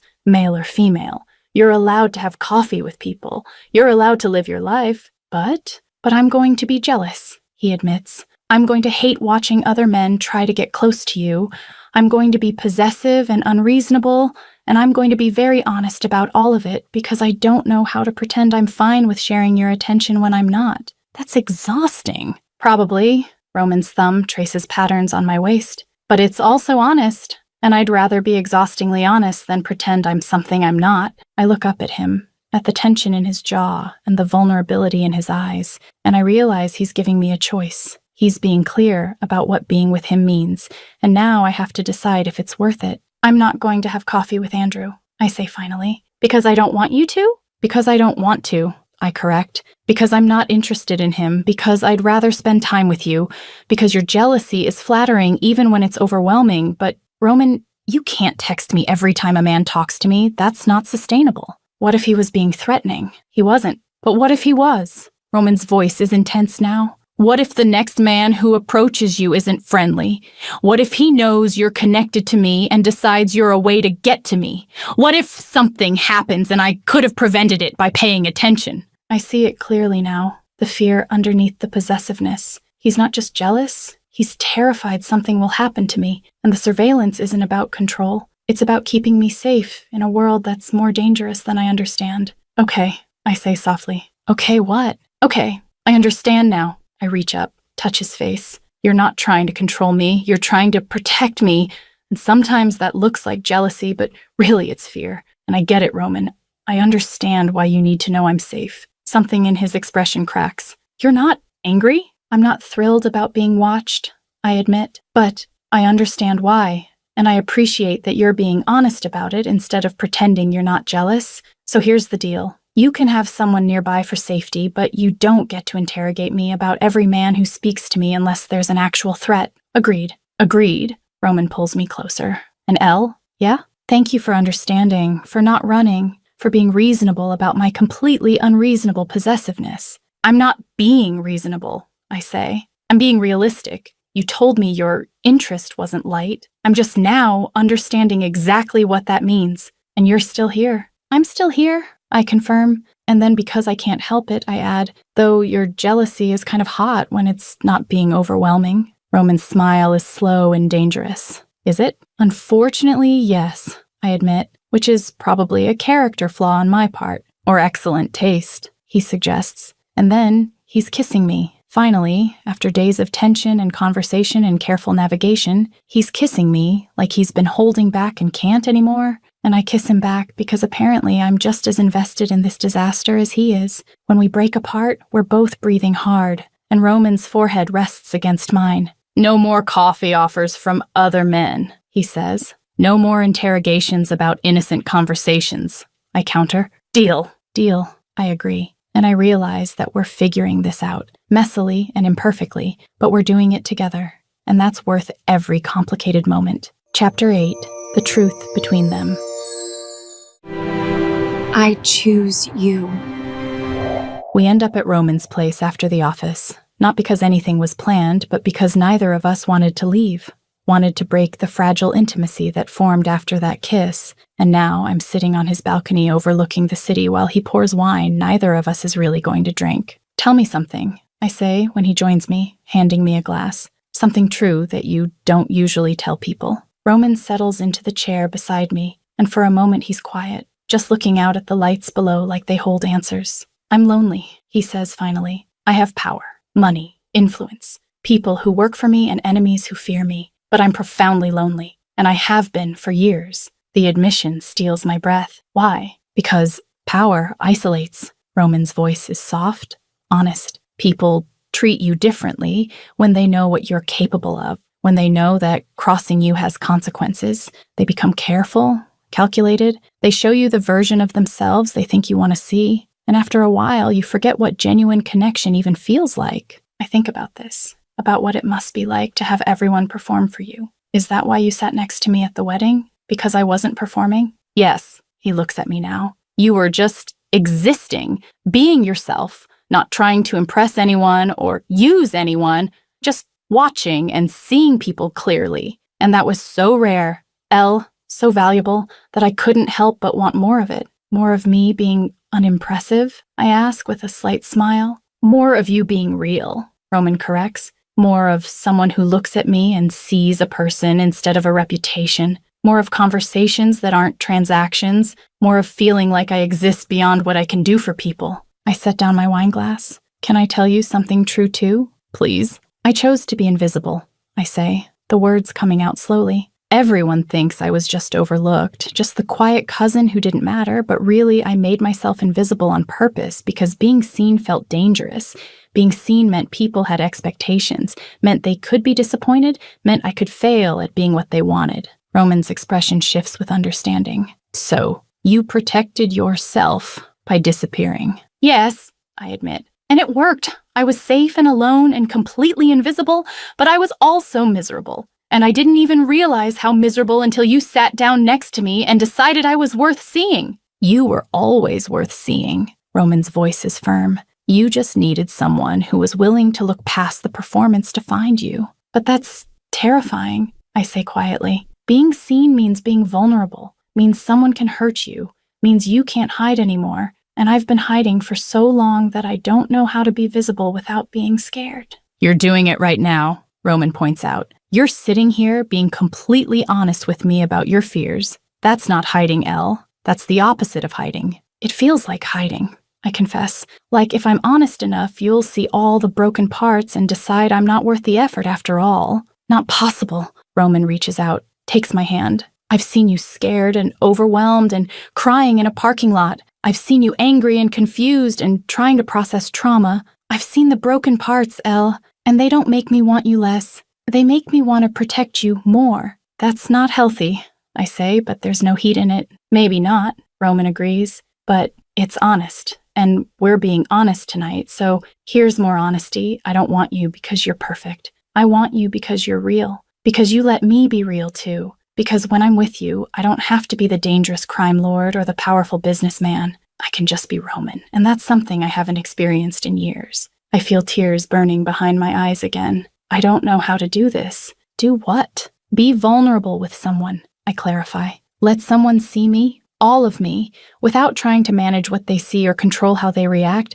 I've spent so long being invisible that being visible feels like standing naked in front of a crowd. Then we'll figure it out together. Roman's thumb traces patterns on my hand. We'll both be terrified and vulnerable and completely honest. And we'll stumble through this disaster until it starts to feel less like a disaster and more like something worth having. That's not much of a guarantee. No, he agrees, but it's real. And real is better than perfect. Real is what we both need, even if it's messy and complicated and sometimes overwhelming. I look at him, really look at him, and see my own fear reflected back, my own loneliness, my own desperate hope that maybe this time, with this person, vulnerability won't end in disappointment. I want this, I say quietly. I want you, not as protection or as someone to save me, but as a choice I'm making, even though it terrifies me, as someone I'm choosing to be visible with, even though everything in me says to hide. Elle, but I need you to understand, I continue, that I'm going to be scared sometimes, that I'm going to want to hide, that being seen is going to make me want to run, and I need to know that you'll be patient with that you won't give up on me when I get difficult. I won't. Roman says with absolute certainty. I'm choosing you too, Elle, not as someone to possess or control, but as someone I want to know, really know all the messy, complicated parts. And I'm choosing to be known by you too, which is terrifying because you see through all my carefully constructed walls. Good, I say softly, because I don't want your walls. I want the man who plays piano alone and gets jealous over coffee invitations and admits he's lonely. That's who I'm choosing. Roman pulls me closer, until I'm in his lap, his arms wrapped around me. Then you have me, he says against my hair. All of me. Walls and vulnerability and completely unreasonable possessiveness. It's yours if you want it. I want it, I confirm. And I realize that's the truth. I want this disaster, want this man, want to be seen even though it's terrifying. Because being invisible was safe but lonely, and being visible with Roman is dangerous but real. And real is worth the risk. Chapter 9, The Choice. I'm not invisible anymore. 6 weeks after the wedding, I'm invited to another event, this time a charity gala that my cousin insists I attend, and I know without asking that she wants to see if I'm still with Roman, if the gossip is true, if I've completely lost my mind. You don't have to go, Roman says when I tell him about the invitation. We're at his place again, have been spending most evenings here because my apartment feels too small now that I've seen how he lives. Tell her you're busy. I want to go, I say, surprising both of us. Roman looks up from his laptop. You want to go to an event where everyone will stare and whisper and ask invasive questions about us? Yes, I confirm, realizing as I say it that I mean it. I want to go with you, publicly, as your date. I want everyone to see that I'm not some naive girl who got swept up in something dangerous. I'm a woman making a conscious decision about who I want to be with. Something shifts in Roman's expression. You're sure? I'm terrified, I admit. But yes, I'm sure. I'm done hiding, Roman. I'm done being invisible. If being with you means being visible, then I want to be visible on my terms. Not as someone people gossip about, but as someone who stands beside you, knowing exactly who you are. Elle, I want this, I say firmly. Not your protection, not your power, not because I'm scared or overwhelmed or need saving. I want you because you make me feel seen, because you're honest when everyone else performs. Because when I'm with you, I remember what it feels like to actually exist instead of just surviving. So yes, I want to go to this gala with you. I want everyone to see that this is real. Roman stands, crosses to me, his hands coming up to frame my face. You have no idea what you do to me when you say things like that. Tell me. You make me feel like I'm more than what I do. Like I'm worthy of being wanted instead of just feared or used. Like maybe I can be the man who deserves you instead of the man who's just possessive enough to keep you. His voice is rough with emotion. And Ella, I don't deserve you, but I'm selfish enough to keep you anyway. You do deserve me, I correct, reaching up to cover his hands with mine. You deserve someone who sees you, who wants you, who isn't afraid of your world but walks into it willingly because you're worth the risk. This is your last chance to back out, Roman says seriously. If we go to this gala together, if I introduce you publicly as mine, there's no going back. Everyone will know. Your name will be permanently connected to mine. You'll be part of my world in ways that can't be undone. Good, I say simply. I don't want to undo it. I want to own it. I want to walk into that room with you and show everyone that I'm not scared. I'm not a victim. I'm committed to this life, this man, this beautiful, dangerous disaster. Roman's smile is devastating. Then let's give them something to talk about. The gala is exactly as overwhelming as I expected. All designer gowns and expensive jewelry and people who exist in tax brackets I didn't know existed. But this time, I'm not alone in the corner watching. I'm on Roman's arm, wearing a dress he insisted on buying me in deep purple that he remembered was my favorite color, and every eye in the room follows us as we enter. They're staring, I murmur. Let them. Roman's hand finds the small of my back, that familiar possessive gesture. They can stare all they want. It won't change anything. My cousin appears within minutes, Jessica in a gold dress that probably required a team of people to put on, her expression a mixture of concern and curiosity. Ella, you came. I did, I say evenly. Jessica, you remember Roman? Of course. Jessica's smile is tight. Roman, thank you for coming and for taking care of Elle at our wedding. That situation with Derek was unfortunate. It was assault, Roman corrects. His voice is polite but firm, and Elle handled it with more grace than he deserved. Jessica blinks, clearly not expecting the directness. Yes, well, I'm glad it was resolved. Ella, can I talk to you for a moment, privately? Anything you need to say to Elle, you can say in front of me, Roman says before I can respond. Roman, I start, but Jessica interrupts. I just want to make sure my cousin knows what she's doing, Jessica says, her voice dropping, that she understands the implications of being seen with you. I understand perfectly, I say firmly, finding my voice. I understand that Roman is powerful and dangerous, and that being with him means my life is more complicated. I understand that people will talk and speculate and judge. I understand all of it, Jessica, and I want him anyway. But Ella, I'm not a child, I continue, keeping my tone respectful but firm. I'm an adult, making an informed decision.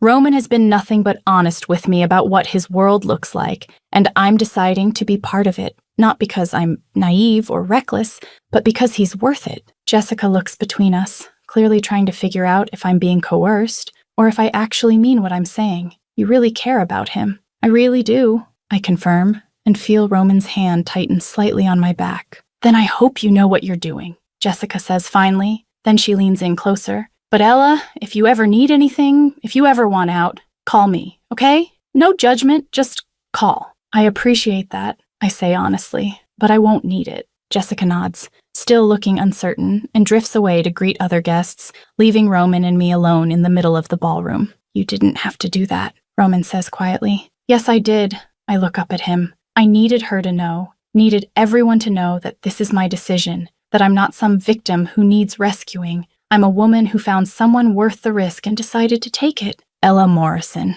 Roman says, and there's something almost reverent in his voice. You're extraordinary. I'm terrified, I correct, but I'm also sure, and that's enough. The night continues, and I meet Roman's business associates, shake hands with people whose names I recognize from news articles, smile through thinly veiled warnings and barely concealed curiosity, and through it all, Roman stays beside me, his presence a constant anchor, his hand never leaving my back. You're doing great, he murmurs during a lull in conversation. I'm faking it, I admit. So is everyone else, Roman says. The difference is you're honest about it. They just pretend better. I laugh and realize that 6 weeks ago I was invisible at a wedding, and now I'm here, visible and terrified but genuine, and it feels like freedom. Later, when we're finally alone in Roman's car heading back to his place, I let myself relax for the first time all night. Thank you, I say. For what? For letting me do that my way, for not trying to hide me or control the narrative,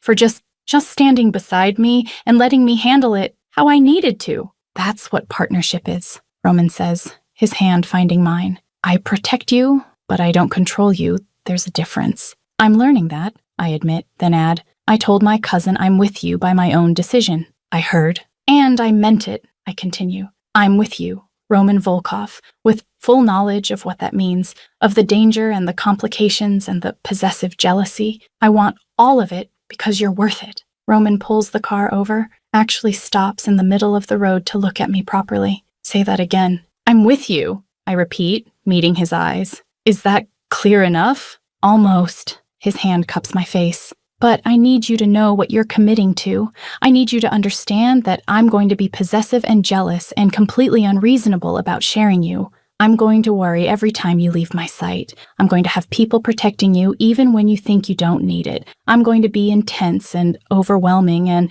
probably too much sometimes. I know, I say softly, and I'm here anyway, all of you. The intense and overwhelming and too much parts, because those same parts are what make you honest and protective and worth every complicated moment. Ella, I love you. The words come out before I can stop them. Honest and terrifying and absolutely true. I don't know when it happened. Maybe at the wedding when you sat down next to me. Maybe in the parking lot when you held me while I cried. Maybe last week when you admitted you're lonely. But somewhere along the way, I fell in love with you, Roman. And I'm telling you that now, publicly committed, no take-backs. Roman stares at me for a long moment, and I see about 17 emotions cross his face before he speaks. I love you too. His voice is rough. I've loved you since you compared the best man's speech to a hostage situation, since you looked at me without fear, since you stayed even when staying was the harder option. I love you, Ella, and I'm going to spend every day proving that you made the right decision. Then he's kissing me, and I'm kissing him back, and somewhere in the back of my mind I think about how this started, with me invisible at a wedding and him sitting down beside me, and how it's now, with both of us visible, vulnerable, and completely certain that this is worth every risk. We should probably get out of the middle of the road, I say when we finally break apart. Probably, Roman agrees, but he doesn't move. But I need another minute to process the fact that you just told me you love me. I'll say it again if that helps, I offer. I love you, Roman Volkov, possessive jealousy and all. His smile is devastating. That's definitely helping. Good.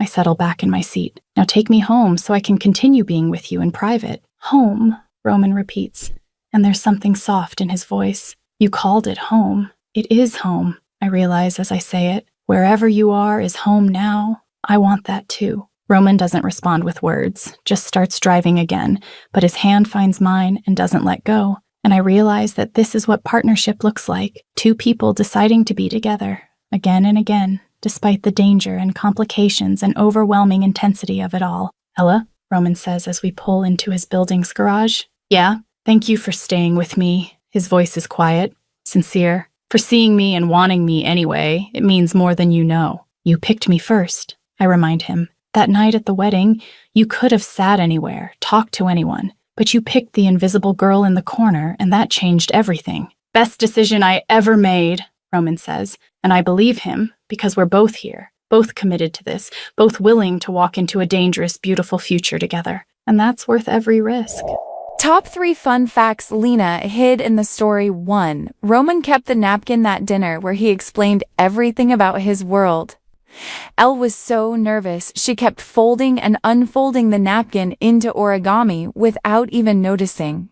She made a tiny little bird. When they left, Roman took the napkin and put it in his wallet. It's still there. Crumpled, slightly torn, but it's there. Elle found out a month later and cried. He pretended he forgot to take it out, but they both know the truth. 2. Derek actually showed up at the gala for 8 minutes. Derek was invited to the gala before the wedding incident. When he saw Roman and Elle walk in, he literally choked on his champagne, tried to slip out quietly. Roman saw him, just looked at him. Derek invented an urgent medical emergency and ran out so fast he forgot his coat. The coat sat in lost and found for months because he didn't have the courage to go back for it. Elle didn't see him because Roman strategically positioned her on the opposite side of the ballroom. Ninja level protection. 103. Elle and Roman watched a romance movie together, but obviously no one can ever know this except you. Because imagine someone finding out that Roman, the most powerful man in the underworld, watched a romance. They watched Mur and Mrs. Smith.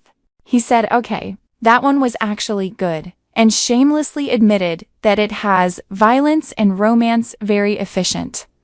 Elle said, you only like it because they try to kill each other and still stay together. Roman. Exactly. It's realistic. Lena's letter. Writing Elle and Roman when I started, she had no date. I wanted to write about the loneliness we choose. Not because we lack options, but because at some point we learn that being invisible hurts less than being seen and disappointed, that watching is safer than participating, that chosen loneliness feels better than unchosen rejection. Elle was born from that painful truth, and Roman was born from the question, what if someone saw you exactly when you don't want to be seen and decided you matter anyway? What broke me while writing them was realizing that loneliness recognizes loneliness. Roman, with all his power and control, was just as alone as Elle. He simply hid it better. And when two lonely people meet and choose to be vulnerable together, something magical happens. They give each other permission to exist beyond the masks. Elle showed Roman that strength isn't the absence of emotion, that crying isn't weakness, that letting your feelings spill out because you feel too much is human, not flawed. Roman showed Elle that being seen can be safe, that true protection respects autonomy, that someone can know your scariest parts and still not leave. Writing this story forced me to confront my own invisibility. The times I chose not to show up because showing up meant risk. The times I stayed on the sidelines because participating hurts when it doesn't work out. And it made me ask, what if I let someone truly see me? What if vulnerability wasn't punishment but a bridge? They taught me that real love isn't about finding someone perfect. It's about finding someone equally scared who decides to try anyway. It's saying, I'm possessive and you're too self-sufficient and neither of us knows how to do this. But let's try, because you're worth the risk. This story is for every soul who has ever felt invisible, who chose loneliness because it seemed safer, who wondered if anyone would notice if you simply disappeared. Someone notices, and sometimes, if you're lucky and brave, that someone sits beside you without asking permission and says, I see you, and you matter, and I won't let you disappear. Elle and Roman are my reminder that connection is worth the risk. That being seen can hurt, but being invisible kills slowly. That sometimes the right person is the one who finds you in your invisibility and decides you deserve light. They deserve everything, and I hope you love them as much as I do. With all my heart, Lena P.S. This story is about courage. Not the courage of warriors, but the courage of scared people who decide to be seen anyway. It's about you. It's about me. It's about everyone who has ever been alone in a crowded room and dreamed that someone would sit beside them.